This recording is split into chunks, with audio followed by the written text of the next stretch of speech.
Assalamualaikum warahmatullahi wabarakatuh. Kembali lagi kawan di Legenda Catur Dunia. Kita lanjut lagi pelajaran endgame kita kawan. Kali ini endgame benteng plus pion. Di battle endgame benteng plus pion ada beberapa istilah posisi yang harus kalian ketahui dan harus kalian kuasai. Mungkin selama ini kalian sering bermain di battle endgame benteng plus pion, tapi istilahnya kalian nggak tahu, teknik-teknik bertahan atau teknik-teknik untuk menang kalian nggak tahu. Padahal posisi menang tapi berakhir miss, padahal posisi remis malah kalian kalah. Nah, ada beberapa istilah posisi di battle endgame benteng plus pion kawan. Ada posisi menang, posisi loli, posisi Lucena, ada posisi remis, posisi Seron, posisi Vancouver, dan posisi Philidor. Ada teknik bertahan frontal defense, long side defense, ataupun short side defense.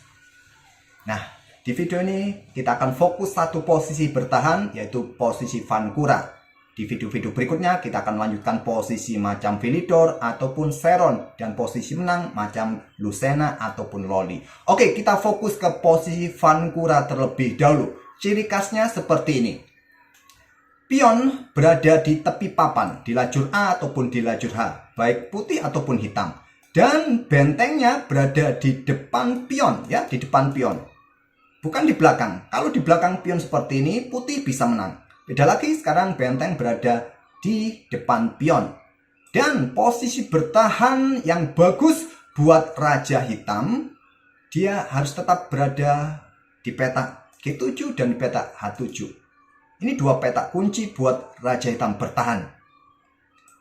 Di posisi Vancouver ini, apa yang menjadi concern kita?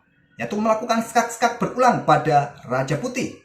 Di posisi seperti ini, kita akan melakukan skak-skak lewat baris ke baris, supaya putih tidak mempunyai waktu untuk mempromosikan pionnya.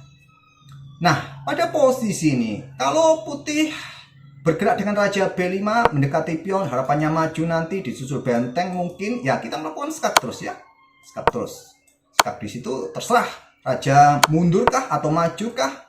Mungkin di sini dia akan mencoba mendekati benteng kalian, ya kalian skak dulu. Nah, kalau ke sini masih ada backup dari raja, kalau ke sini kita skak terus, mundur pun kita skak terus. Itulah tujuannya. Nah, di posisi ini, kalau putih bermain dengan pion A7, sebentar, kita diulangi di posisi awal, pion A7, bagaimana? Dia akan korbankan benteng, pion promosi. Nah, kita langsung geser benteng ke A6. Kita akan kawal pion putih dari belakangnya. Tentu, kita nanti akan ganti posisi untuk melakukan skak-skak lewat lajur ke lajur. Jadi permainan akan tetap berakhir miss. Itulah posisi pertama dari posisi Vancouver ya. Oh ya, seperti yang saya sebut tadi ya, di posisi ini. Di posisi ini, posisi petak penting, petak kunci buat raja adalah petak G7 dan petak H7. Nah, di posisi ini, kalau kalian mencoba melakukan pergerakan seperti ini ya, ingin mendekati pion putih, maka kalian kalah. Karena benteng H8 jelas. Ya, jelas. Kalian ambil pion sekarang, benteng kalian dalam posisi kena tusuk. Oke, sekarang kita ambil contoh yang lain. Jika tadi benteng berada di peta F6 ya, melakukan skak-skak atau baris ke baris, kita berubah ke posisi di mana posisi benteng hitam sudah berada di belakang pion putih. Nah, bagaimana cara menempatkan benteng kita ini di peta F6? Ya, benteng ini harus tetap mengawal baris ke-6 kawan. Dalam posisi Vancouver seperti ini. Nah, sekarang kalian mencoba bergerak dengan benteng C1. Supaya apa? Supaya cepat naik ke petak C6 dan bergerak ke petak F6. Kalau dia main pion A7, kita kembali lagi. Kita tetap kawal pion. Tapi jika raja mencoba ingin bergerak ke sono ya, ke pionnya, kita langsung angkat ya benteng ke C6 seperti tadi. Nah, seperti ini. Dan ide dan pola permainannya kalian lanjutkan seperti itu. Jadi dalam posisi Vankura, baris ke-6, di mana sudah ada pion yang tinggal 2 petak lagi, merupakan kunci bertahan buat benteng hitam. Jadi ada beberapa posisi yang harus kembali ke posisi baris ke-6, kalian harus kembali ke baris ke-6. Jangan sampai terlewat melakukan pergerakan yang lain.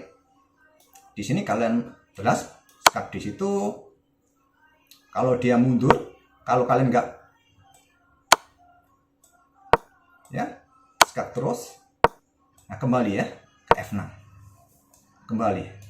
Kalau dia mulai dorong pion, nah seperti tadi benteng A6, kalian tempatkan di belakang pion sekarang. Oke, itulah kawan posisi Vankura, harus kalian ketahui dan harus kalian pahami dan kuasai supaya di endgame seperti ini kalian nggak kalah lagi. Jangan sampai juga berikan kesempatan benteng ini bergerak memperbaiki posisinya keluar dari peta A8. Jangan sampai.